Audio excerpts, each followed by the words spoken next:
আসসালামু আলাইকুম। এটিএন বাংলার সংবাদে সবাইকে স্বাগত জানাচ্ছি নাজিয়াত শাহরিন। শুরুতে বিআরবি কেবলস সংবাদ শিরোনাম।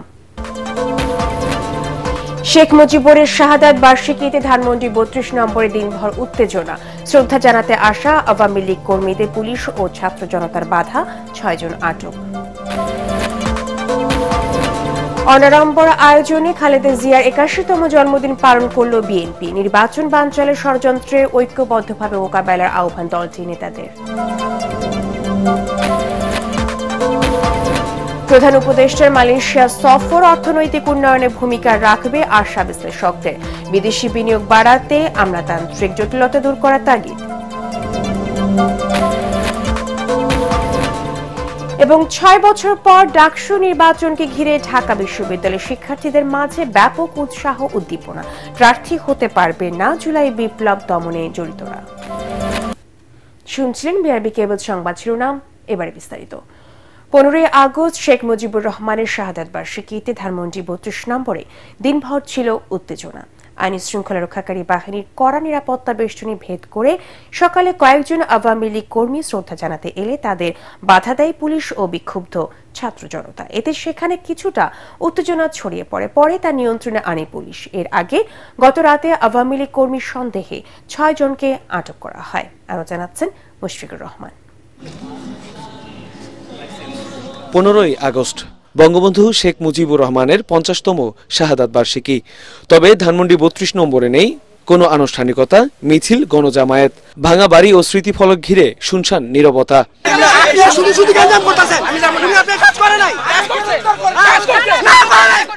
বেলা বাড়ার সাথে সাথে প্রধান সড়কে বাড়তে থাকে উৎসুক জনতার ভিড়। কঠোর নিরাপত্তা বলয়ের তোয়াক্কা না করে বিচ্ছিন্নভাবে আওয়ামী লীগের কয়েকজন কর্মী ফুল নিয়ে প্রবেশ করতে চাইলে তাদের রুখে দেয় বিক্ষুব্ধ জনগণ। ধস্তাধস্তির এক পর্যায়ে গণধোলাইও দেওয়া হয় তাদের।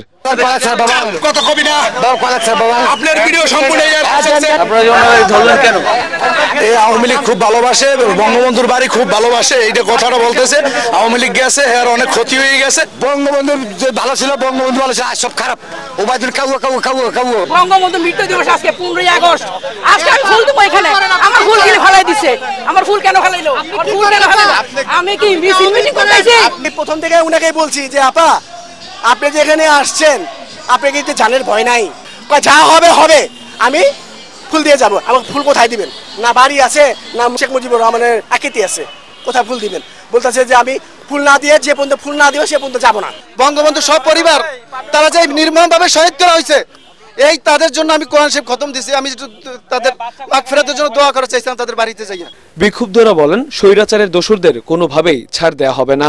তাদের আসেনি কিছু, তারা যে করবে সাধারণ জনগণ তাদেরকে ব্যারিকেড। পুলিশ জানায়, আওয়ামী লীগ ও তার সহযোগী সংগঠন যাতে কোনো প্রকার বিশৃঙ্খলা সৃষ্টি করতে না পারে সেই বিষয়ে তৎপর রয়েছে আইন শৃঙ্খলা বাহিনী। রুটিনকার যে নিরাপত্তা ব্যবস্থা সেটাই নেওয়া হয়েছে।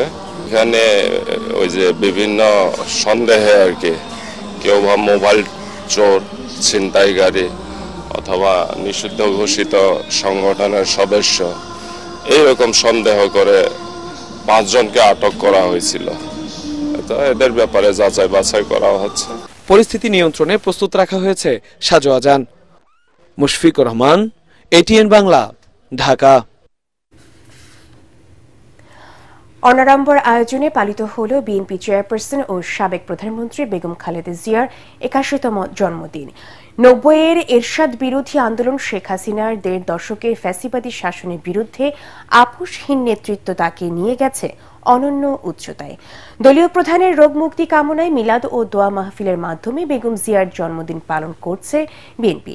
নয়াপল্টনে এক আয়োজনে বিএনপির নীতি নির্ধারকরা বলেন, এখনও দেশ নিয়ে এবং জাতীয় নির্বাচন বানচালে নানা ষড়যন্ত্র চলছে। সবাইকে ঐক্যবদ্ধভাবে ষড়যন্ত্র মোকাবেলার আহ্বান জানান তারা। মইনুল হাসান জানাচ্ছেন বিস্তারিত। সাধারণ থেকে তিনি হয়ে উঠেছিলেন অসাধারণ। রাষ্ট্রপতি জিয়াউর রহমানের হত্যাকাণ্ডের পর ১৯৮২ সালে গৃহবধূ বেগম খালেদা জিয়ার রাজনীতিতে আগমন। এরশাদের বিরুদ্ধে ৯ বছরের আপোষহীন আন্দোলনের মাধ্যমে দেশবাসীর কাছে তিনি হয়ে ওঠেন দেশনেত্রী। সন্ত্রাস, জঙ্গিবাদ সব দমন করে বাংলাদেশের সামনের দিকে এগিয়ে নিয়ে যাব। 111-এর মঈনুদ্দিন ফখরুদ্দিনের সেনা সমর্থিত সরকারের রাজনীতিকীকরণের বিরুদ্ধে অসামান্য দৃঢ়তা নিয়ে দাঁড়িয়েছিলেন এই লৌহমানবী। শেখ হাসিনার ফ্যাসিবাদী শাসনের 1.5 দশক নানা অত্যাচার নির্যাতন সহ্য করেও বেগম খালেদা জিয়ার লড়াই ছিল অনমনীয়, দুর্বার। আওয়ামী লীগের শাসনামলে দীর্ঘদিন কারাবন্দী থাকার পর গেল বছরের 5 আগস্ট ছাত্র জনতার গণঅভ্যুত্থানে শেখ হাসিনার পতন ও দেশ ছেড়ে পালিয়ে যাওয়ার পর কারাগার থেকে পুরোপুরি মুক্ত হন তিনি। স্বৈরশাসক শেখ হাসিনার পতনের পর হাসপাতালে চিকিৎসাধীন অবস্থায় বেগম জিয়ার বার্তা ছিল, প্রতিহিংসা নয়, দেশকে এগিয়ে নিতে হবে সবাই মিলে। ধ্বংস নয়, প্রতিশোধ নয়, প্রতিহিংসা নয়, ভালোবাসা, শান্তি ও জ্ঞান ভিত্তিক সমাজ গড়ে তুলি। 24-এর গণঅভ্যুত্থানে স্বৈরাচার মুক্ত বাংলাদেশে ভিন্ন পরিস্থিতিতে অনাড়ম্বর পরিবেশে তেমন কোনো আয়োজন ছাড়াই বেগম খালেদা জিয়ার 81তম জন্মদিন পালন করছে বিএনপি নেতাকর্মীরা। দলীয় প্রধানের রোগ মুক্তি কামনায় মিলাদ ও দোয়া মাহফিলের বাইরে কোনো আয়োজন না করতে দলের পক্ষ থেকে দেয়া হয়েছে কড়া নির্দেশনা। নয়াপল্টনে দোয়া মাহফিলে বিএনপির শীর্ষ নেতারা বেগম জিয়ার রাজনৈতিক জীবনের নানা ত্যাগ সংগ্রামের কথা তুলে ধরেন। দেশনেত্রী বেগম খালেদার উদাহরণ এক খালেদা মাত্র, তার কোনো উদাহরণ নাই। একজন গৃহবধূ থেকে রাজপথে নেমে এসে জনগণের কাতারে থেকে সকল মানুষকে সঙ্গে নিয়ে সংগ্রাম করে এই দেশটাকে, এই দলটাকে এগিয়ে নিয়ে গেছেন, এটা ভাষায় প্রকাশ করা যাবে না। তাকে বারবার জেলে যেতে হয়েছে এবং শেষ পর্যন্ত তাকে দণ্ড দিয়ে একটা নির্জন কারাগারে রাখা হয়েছিল। ভুল চিকিৎসা দিয়ে তাকে মৃত্যুর মুখে ঠেলে দেওয়া হয়েছিল এবং সুচিকিৎসার জন্য বাইরে যেতে না দিয়ে তার মৃত্যু নিশ্চিত করার চেষ্টা করা হয়েছিল। কিন্তু আল্লাহ যাকে রাখেন তাকে মারার ক্ষমতা কারো নেই। সংস্কার বিচারের আড়ালে জাতীয় নির্বাচন নিয়ে নানা ষড়যন্ত্র হচ্ছে অভিযোগ করে নেতাকর্মী দেশবাসীকে সতর্ক থাকার আহ্বান জানান নীতি নির্ধারকরা। আবার যে পরিবর্তন আসতে যাচ্ছে, আবার যে গণতন্ত্র পুনঃপ্রতিষ্ঠা হতে যাচ্ছে, সেটাও বিএনপির নেতৃত্বেই হতে যাচ্ছে। সামরিক স্বৈর শাসনের গোরস্থানে গণতন্ত্র রচনা করেছিলেন দেশনেত্রী বেগম খালেদা জিয়া, আর এই ফাঁসিবাদের জায়গায় গণতন্ত্রের সূচনা করবেন আবার জনাব তারেক রহমান। আমরা সেই শুভ দিনের প্রতীক্ষা করছি। বিএনপি নেতারা বলেন, তারেক রহমানের নেতৃত্বেই গণঅভ্যুত্থানের আকাঙ্ক্ষা বাস্তবায়নের পথে হাঁটবে দেশ, আর এতে অভিভাবকের ভূমিকায় থাকবেন Begum Khaleda Zia. Moinul Ahsan, ATN Bangla, Dhaka. BNP chairperson Begum Khaleda জিয়ার 81তম জন্মদিন উপলক্ষে গুলশানে তার রাজনৈতিক কার্যালয়ে দোয়া ও মিলাদ মাহফিল হয়েছে। লন্ডন থেকে ভার্চুয়ালি যুক্ত হয়ে এতে অংশ নেন দলের ভারপ্রাপ্ত চেয়ারম্যান তারেক রহমান। এ সময় উপস্থিত ছিলেন বিএনপির স্থায়ী কমিটির সদস্য সহ বিভিন্ন স্তরের নেতাকর্মীরা। এতে বেগম জিয়ার সুস্থতা ও দীর্ঘায়ু কামনা করে দোয়া করা হয়। এছাড়া দেশ ও জাতির শান্তি ও সমৃদ্ধি কামনা করেন সবাই।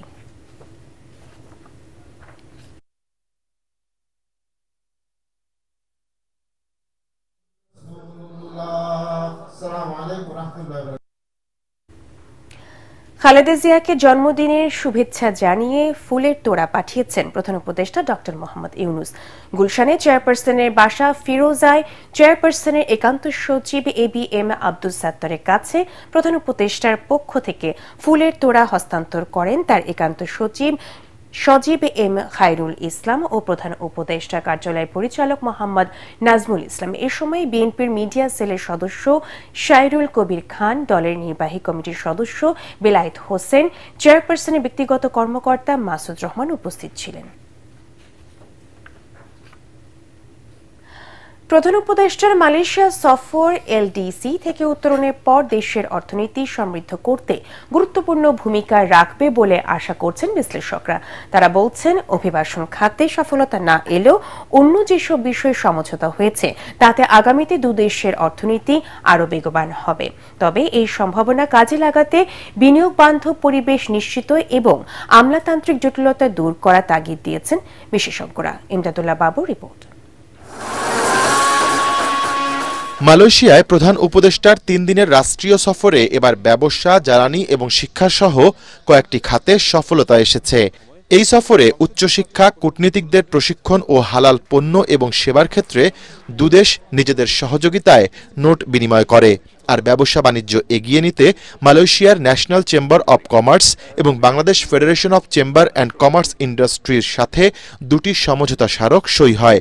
এছাড়াও এলএনজি ও প্রতিরক্ষা সহ আরও 3টি খাতে সহযোগিতায় সমঝোতা স্মারক সই হয়েছে দুই দেশের। আমরা গ্রাজুয়েশনে যাচ্ছি, তখন গেলে আমরা এতদিন ধরে যেভাবে ব্যবসা বাণিজ্য করেছি পৃথিবীর সাথে, সেই ব্যবস্থাটা থাকবে না। মালয়েশিয়ার সাথে এফটিএ নিয়ে আলাপ আলোচনা করে আমার ধারণা যদি আমরা এফটিএটা করতে পারি, এটা আমাদের জন্য কিন্তু একটা নতুন ওপেনিং দেবে। এই বিষয়টা আমার কাছে মনে হয় একটা সামনের দিকে যাওয়ার একটা স্টেপ হিসাবে দেখতে পারি।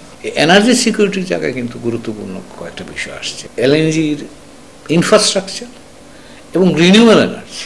বিনিয়োগ তো বললে আসবে না, বিনিয়োগ কিন্তু রাজনৈতিক বিষয় নয়, এটা অর্থনৈতিক বিষয়। বিনিয়োগের পরিবেশ যদি আমি তৈরি করতে পারি, তাহলে আমরা মালয়েশিয়ার বিনিয়োগ পাবেন। এটা ভালো দিক যে দুদেশের বিজনেসম্যান চেম্বারের ভিতরে আন্ডারস্ট্যান্ডিং হয়েছে, চেম্বারের মধ্যে যে মিটিংটা হয়েছে, সমঝোতা হয়েছে, এটা ফলো আপ হবে।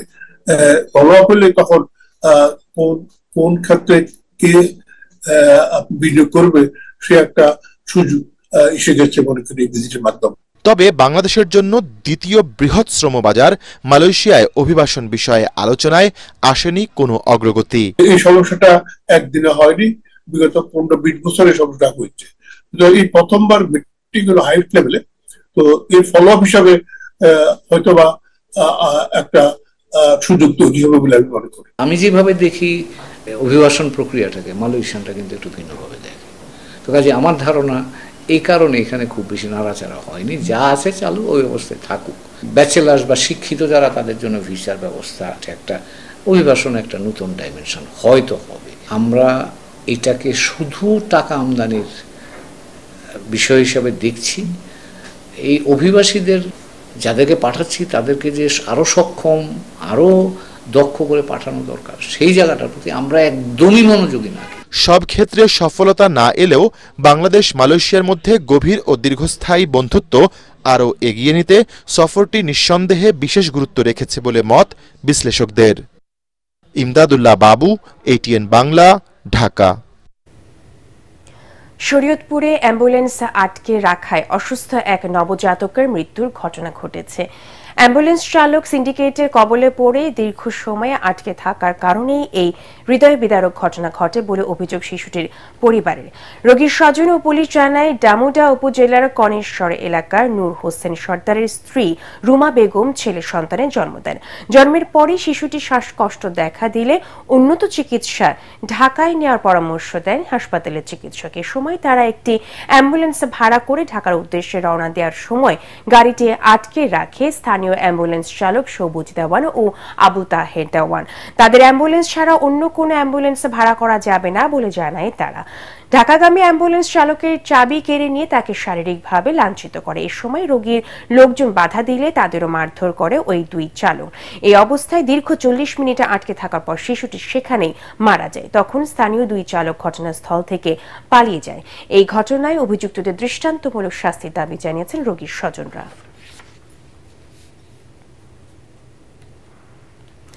6 বছর পর আগামী 9 সেপ্টেম্বর ডাকসু নির্বাচনকে ঘিরে ঢাকা বিশ্ববিদ্যালয়ের শিক্ষার্থীদের মাঝে দেখা দিয়েছে ব্যাপক উৎসাহ উদ্দীপনা। মনোনয়নপত্র সংগ্রহ ও জমাদানের চতুর্থ দিনেও প্রার্থীরা স্বতঃস্ফূর্তভাবে রিটার্নিং কর্মকর্তার কার্যালয়ে ভিড় করেন। প্রধান রিটার্নিং কর্মকর্তা অধ্যাপক ডক্টর জসিম উদ্দিন জানিয়েছেন, জুলাই অভ্যুত্থানে অভিযুক্ত কোনো শিক্ষার্থী ডাকসু নির্বাচনে প্রার্থী হতে পারবেন না। মিজান শাহজাহানের রিপোর্ট। ডাকসু নির্বাচন দলীয় ব্যানারে না হলেও আলোচনার কেন্দ্রবিন্দুতে ছাত্রদল, ছাত্র শিবির ও গণতান্ত্রিক ছাত্র সংসদ। তবে তাদের কোনো সংগঠনই এখন পর্যন্ত প্যানেল ঘোষণা করেনি। আমার এটা ইচ্ছা, আমি ওই ইচ্ছাটা পূরণ করব। এখন এই ইচ্ছা পূরণ করতে গিয়ে হয়তো জয় পরাজয় থাকবে, যে কোনো একটা মেনে নিতে হবে। আমি এই সিস্টেমে আগাচ্ছি। মনোনয়নপত্র বিতরণ ও জমা নেয়ার চতুর্থ দিনে প্রধান রিটার্নিং কর্মকর্তা অধ্যাপক ডক্টর জসিম উদ্দিন বলেন, জুলাই অভ্যুত্থানে অপরাধের সাথে যুক্ত কোনো প্রার্থীর পরিচয় নির্বাচনের আগের দিন শনাক্ত হলেও তার প্রার্থিতা বাতিল করা হবে। একটা লিস্ট অফ পিপল যাদের বিরুদ্ধে থানায় মামলা আছে, অভিযুক্ত যারা, হ্যাঁ তাদেরকে চিহ্নিত করা হয়েছে। আমরা তালিকার সবাইকে শনাক্ত করতে পারিনি মনে হচ্ছে।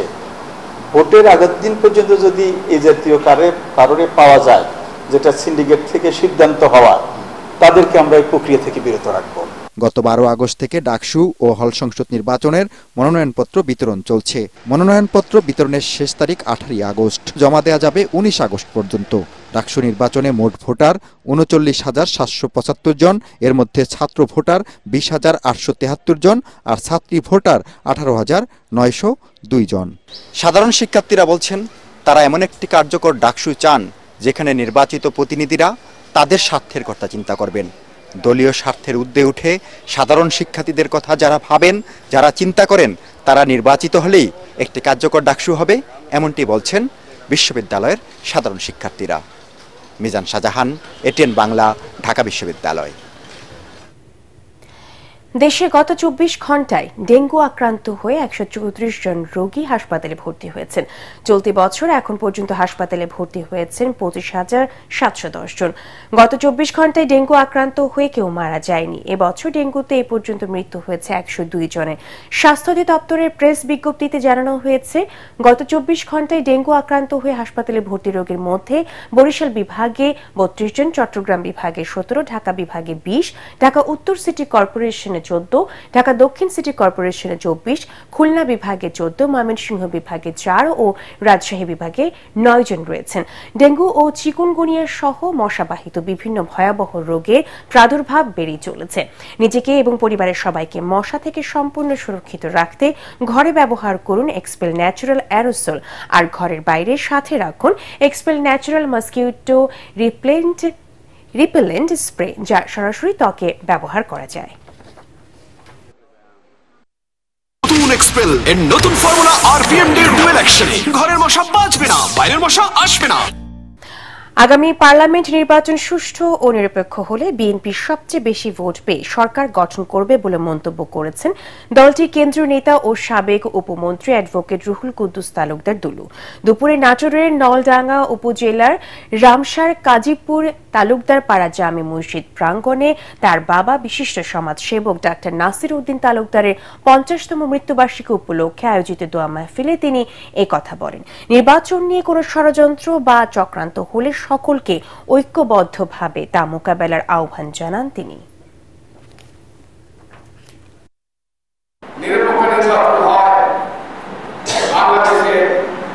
সবচেয়ে বেশি ভোট পেয়ে প্রায় 250-এর অধিক সিট নিয়ে বাংলাদেশ জাতীয়তাবাদী দল বিএনপি খালেদ জয়লাভ করবে। যদি কোনো ষড়যন্ত্র চক্রান্ত করার চেষ্টা করেন, আপনাদের অনুরোধ থাকবে এই ষড়যন্ত্র চক্রান্তকে ঐক্যবদ্ধভাবে মোকাবেলা করবে।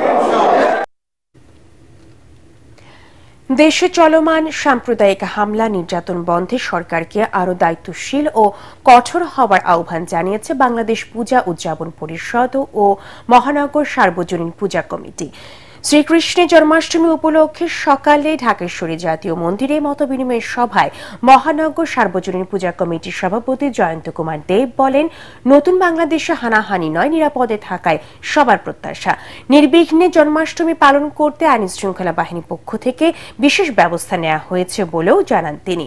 আগামীকাল সকাল 8টায় গীতাযজ্ঞ, বিকেল 3টায় মিছিল ও রাতে শ্রীকৃষ্ণের পূজার মধ্য দিয়ে শেষ হবে জন্মাষ্টমীর আনুষ্ঠানিকতা। আমরা বিশ্বাস করি এই বাংলাদেশ সামনের দিকে এগোবে। আমরা 1947 সালের আগে এই হিন্দু সম্প্রদায় 32% ছিলাম, আর এই বর্তমানে শেষ আদমশুমারিতে 8.something। সুতরাং আপনারা বুঝতে পারেন। পূবালী ব্যাংক বাণিজ্য সংবাদ।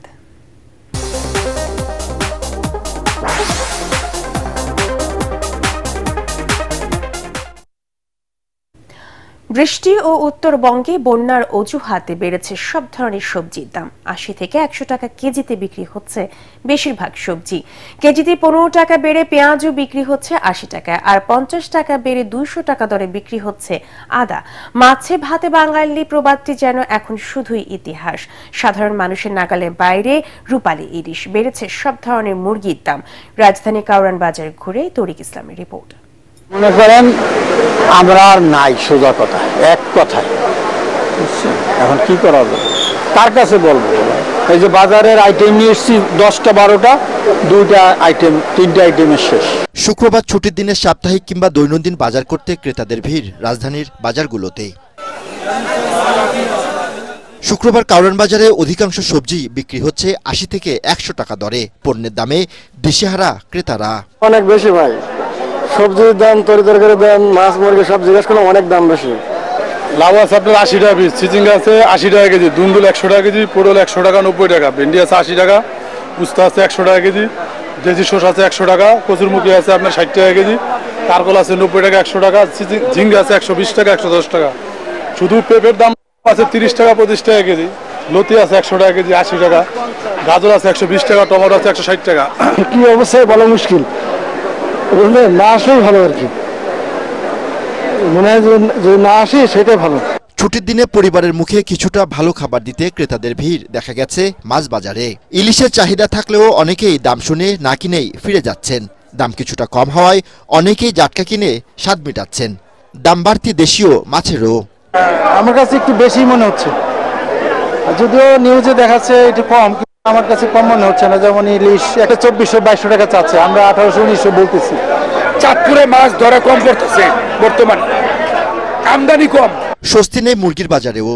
সপ্তাহের ব্যবধানে কেজি প্রতি ১৫ টাকা বেড়ে ১৭৫ টাকা কেজি বিক্রি হচ্ছে ব্রয়লার মুরগি, আর ৩২০ টাকা দরে বিক্রি হচ্ছে সোনালী মুরগি।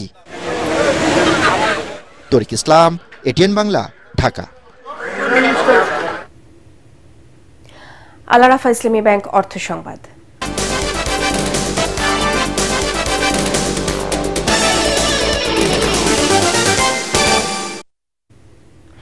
দেশের মাটিতে বিদেশি জাতের খেজুর বাগান করে সফল হয়েছেন ময়মনসিংহের ভালুকার আব্দুল মোতালেব। সৌদি আরবের অভিজ্ঞতা কাজে লাগিয়ে খেজুরের বিশাল বাগান গড়ে তুলেছেন তিনি। এই খেজুর চাষে আগ্রহী কৃষকদের দিচ্ছেন পরামর্শ ও গাছের চারা। ভালুকা থেকে আনোয়ার হোসেন তরফদারের রিপোর্ট, জানাচ্ছেন ফাহিন ইসলাম টুম্পা। 2 দশকেরও বেশি সময় ধরে দেশের মাটিতে বিদেশি জাতের খেজুর ফলাচ্ছেন ভালুকার হবিরবাড়ি ইউনিয়নের পাড়াগাঁও গ্রামের আব্দুল মোতালেব। জীবিকার তাগিদে 3 বছর ছিলেন সৌদি আরবে। দেশে ফেরার সময় নিয়ে আসেন ৩৫ কেজি উন্নত জাতের খেজুর বীজ। বাড়ির পাশে ৭০% জমিতে ২৭৫টি চারা লাগিয়ে গড়ে তোলেন বাগান। এখন তা বেড়ে দাঁড়িয়েছে 7 বিঘায়। আমার ৩০০০ গাছ আছে এখনো, এই বিদেশি সৌদিয়ান গাছ ৩৫০ টাকা মধ্যে আমি মিলাই ধরুন তো আছে। এই মধ্যে আমি ধরুন তো বিক্রি করেছি, আমার টার্গেট হলো এই বছর ২০০ গাছ বিক্রি করলে সামনের বছর আরো 200 গাছ বানাইছি। এটা কত জায়গা, আমার জায়গা নাই এত, এটা বাড়াবে পেতেছি না, যার জন্য আমি এইভাবে খেজুর ধরাটা বিক্রি করলে আবার একটা লাগাই। বর্তমানে তার বাগানে ৩০০০-এর বেশি সৌদি আজোয়া, শুক্কারি, আম্বার, লিপজেল ও মরিয়ম জাতের খেজুর গাছ রয়েছে। আজোয়া বিক্রি হচ্ছে কেজি প্রতি ৩০০০ টাকা, শুক্কারি ১০০০, আম্বার ২৫০০, লিপজেল ৪৫০০ ও মরিয়ম ৬০০ টাকা কেজি দরে। খেজুরের পাশাপাশি বিক্রি করেন চারাও। কাটিং চারা ১৫,০০০ থেকে ২ লাখ আর বীজ চারা ৫০০ থেকে ১০,০০০ টাকা দামে বিক্রি হয়। তার কাছ থেকে বীজ আর চারা নিয়ে অনেকেই গড়ছেন খেজুর বাগান। আমরা আগে বাণিজ্যিক ভাবে খেজুরটা বিক্রি করতাম না, কিন্তু এখন আমাদের ফলন অনেক বাড়ছে। ইনশাল্লাহ আমরা আগামীতে ২৬ সাল থেকে বাণিজ্যিক ভাবে খেজুরটা আর কি সারা বাংলাদেশে দেওয়ার শুরু করতেছি। এই আশপাশে বাড়িতেও খেজুর নিয়ে দিয়ে আসে। কৃষি মন্ত্রণালয় যদি এ ব্যাপারে সহযোগিতার হাত বাড়িয়ে দিত এবং এগিয়ে আসতো, তাহলে এই বাংলাদেশে সৌদি খেজুর চাষটি সম্প্রসারিত হইতো। ভালুকা কৃষি অফিস জানায়, মোতালেবের অভিজ্ঞতা ও পরামর্শে উপকৃত হচ্ছে খেজুর বাগান করতে আগ্রহী চাষিরা।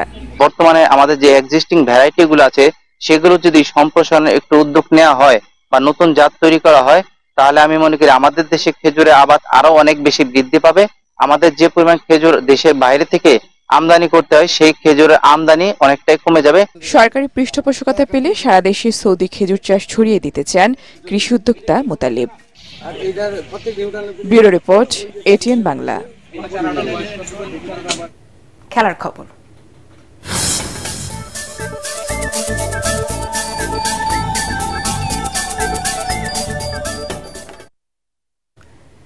স্কিল অনুশীলন দিয়ে এশিয়া কাপের প্রস্তুতি শুরু করেছে বাংলাদেশ জাতীয় ক্রিকেট দল।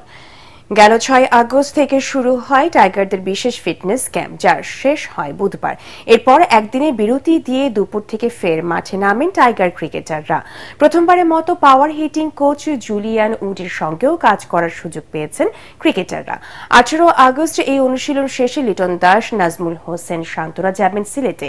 একদিন বিরতি দিয়ে 20 আগস্ট থেকে লাক্কাতুরায় আবার অনুশীলন শুরু হবে টাইগারদের। এরপর এশিয়া কাপের প্রস্তুতির অংশ হিসেবে 3টি টি-20 খেলতে চলতি মাসের শেষে বাংলাদেশে আসছে নেদারল্যান্ডস ক্রিকেট দল। তরুণ প্রতিভাবান খেলোয়াড় বের করে আনতে নতুন করে ক্রীড়া কার্যক্রম চালুর পরিকল্পনা হাতে নিচ্ছে বিএনপি। বিকেলে মোহাম্মদপুর শারীরিক শিক্ষা কলেজে জিয়া আন্তঃথানা ফুটবল টুর্নামেন্টের সেমিফাইনাল দেখতে এসে জাতীয় ফুটবল দলের সাবেক অধিনায়ক ও বিএনপি ক্রীড়া বিষয়ক সম্পাদক আমিনুল হক এই তথ্য জানান। এ সময় সাবেক খেলোয়াড়রা বলেন, ফুটবলার তৈরিতে মাঠে নিয়মিত প্রতিযোগিতা আয়োজনের বিকল্প নেই। Report SM. আশরাফের। ফুটবল মানেই বাংলাদেশিদের জন্য এক উৎসবের আমেজ, হোক তা অলিতে গলিতে কিংবা সবুজ মাঠে। সেই উৎসবের দৃশ্য দেখা গেল শারীরিক শিক্ষা কলেজ মাঠে, যেখানে জিয়া আন্তঃথানা ফুটবল টুর্নামেন্টের ফাইনালে উঠতে লড়ছে মোহাম্মদপুর আর ভাটারা থানা। যা দেখতে এসে সাবেক অধিনায়ক আমিনুল হক বললেন, তাদের দল ভবিষ্যতে প্রতিভাবানদের রাষ্ট্রীয়ভাবে পৃষ্ঠপোষকতা করবে। আপনাদের মনে আছে যে শহীদ রাষ্ট্রপতি জিয়াউর রহমান নতুন কুড়ি করেছিলেন, সেটি সাংস্কৃতিক অঙ্গন থেকে বিভিন্ন প্রতিভাবানদের তুলে এনেছিলেন তিনি।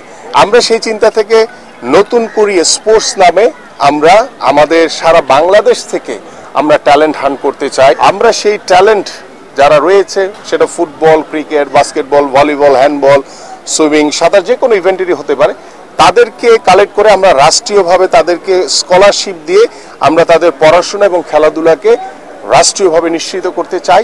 26টি থানা নিয়ে 10 জানুয়ারি থেকে শুরু হয় টুর্নামেন্ট। এ ধরনের আয়োজন নিয়মিত হওয়ার তাগিদ দেন জাতীয় দলের সাবেক ফুটবলাররা। এই টুর্নামেন্টটা প্রথম করা, যে মানুষকে জানানো যে আমরা স্পোর্টসকে নিয়ে আগাচ্ছি। তো যেহেতু স্পোর্টস নিয়ে আগাচ্ছি, আমি আমার সাথে আলাপ হয়েছে, নেক্সট ইয়ার থেকে আমরা এই টুর্নামেন্টটাকে এইচবি থেকে নিয়ে আসবো। ফুটবল হচ্ছে যে ধারাবাহিক খেলা, এটা দীর্ঘমেয়াদী ট্রেনিং প্রয়োজন, সারা বছর খেলার মাঠে থাকা প্রয়োজন।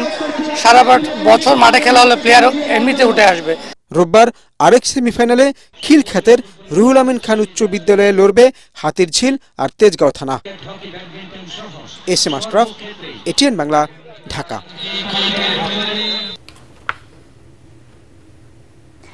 একটি ঘোষণা। এটিএন বাংলার নাম ব্যবহার করে সাংবাদিক পরিচয়ে কতিপয় ব্যক্তির বিরুদ্ধে সংবাদ সংগ্রহের নামে দেশের বিভিন্ন স্থানে চাঁদাবাজির অভিযোগ পাওয়া যাচ্ছে। এ ধরনের চাঁদাবাজ ও ভুয়া নাম ব্যবহারকারীদের নিকটস্থ থানায় সোপর্দ করার জন্য অনুরোধ জানাচ্ছে এটিএন বাংলা কর্তৃপক্ষ। এছাড়াও প্রতিষ্ঠানটিতে সাংবাদিক ও জনবল নিয়োগের ভুয়া বিজ্ঞাপন দিয়ে একটি চক্র প্রতারণা করছে। বর্তমানে এটিএন বাংলায় কোনো ধরনের নিয়োগ প্রক্রিয়া চলছে না। নিয়োগ নিয়ে কারোর সাথে আর্থিক লেনদেন না করার অনুরোধ জানাচ্ছে এটিএন বাংলা কর্তৃপক্ষ। শেষ করার আগে বিআরবি কেবল সংবাদ শিরোনামগুলো জানিয়ে দেব আরো একবার। শেখ মুজিবুরের শাহাদাত বার্ষিকীতে ধানমন্ডি 32 নম্বরে দিনভর উত্তেজনা। শ্রদ্ধা জানাতে আসা আওয়ামী লীগ কর্মীদের পুলিশ ও ছাত্র জনতার বাধা, 6 জন আটক। অনাড়ম্বর আয়োজনে খালেদা জিয়ার 81তম জন্মদিন পালন করল বিএনপি। নির্বাচন বানচালের ষড়যন্ত্র ঐক্যবদ্ধভাবে মোকাবেলার আহ্বান দলটির নেতাদের। প্রধান উপদেষ্টার মালয়েশিয়া সফর অর্থনৈতিক উন্নয়নে ভূমিকা রাখবে আশা বিশ্লেষকদের। বিদেশি বিনিয়োগ বাড়াতে আমলাতান্ত্রিক জটিলতা দূর করার তাগিদ। এবং 6 বছর পর ডাকসু নির্বাচনকে ঘিরে ঢাকা বিশ্ববিদ্যালয়ের শিক্ষার্থীদের মাঝে ব্যাপক উৎসাহ উদ্দীপনা। প্রার্থী হতে পারবে না জুলাই বিপ্লব দমনে জড়িতরা। পরবর্তী সংবাদ দেখার আমন্ত্রণ জানিয়ে এখনকার মতো শেষ করছি। এটিএন বাংলার সংবাদ ইউটিউবে দেখতে ব্রাউজ করুন youtube/18 বাংলা নিউজ। ধন্যবাদ সবাইকে।